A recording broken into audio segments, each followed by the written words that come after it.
যেদের দুজনকে নিয়ে যাচ্ছি ওর দুজন মামা বাড়িতে।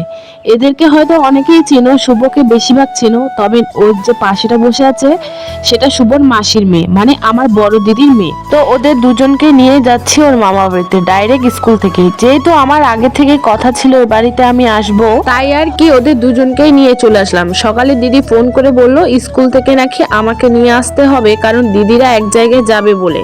পাস ছাড়া যেহেতু আমাদের স্কুলের বাচ্চাগুলোকে দেয় না, সেই কারণে দিদি তার আগে থেকে ব্যাগে গেট পাসটা লুকিয়ে দিয়ে দিয়েছিল। পরে আমাকে জানায় এবং আমি ওকে ভিতর থেকে নেওয়ার পরে গেট পাসটা ব্যাগ থেকে বের করে নিই। বাবা বাড়িতে আসলাম এই আধা ঘন্টা হলো, তারপর কাজ বাজ শুরু করে ফেলেছি। যেহেতু ভাইয়ের বউ গিয়েছে মেডিকেলে, যদিও সব কাজ গুছিয়ে গেছে, তারপরে বাচ্চারা কিছু নষ্ট করে ফেলেছে। যেহেতু সকালে রান্না করেছে তাই আর আমাদের জন্য তো তারা রান্না করেনি।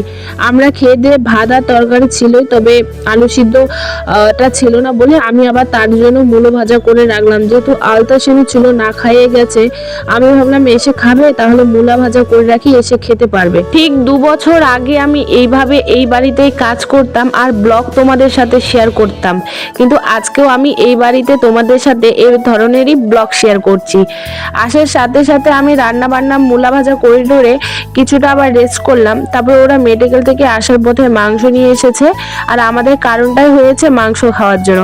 কেননা 2 দিন আগে শুভ এসেছিল, বাবাকে নাকি বলেছে মাংস খাবে, তাই আজকে যখন ওরা মেডিকেল গিয়েছিল বাবা বলেছিল যেন মাংস নিয়ে আসে।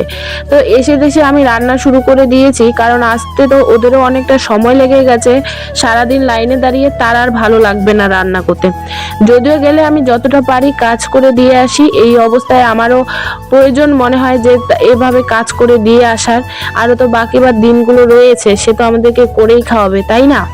অন্যান্য ননদেরা যেরকম করে তেমনটা আমরা ঠিক করি না।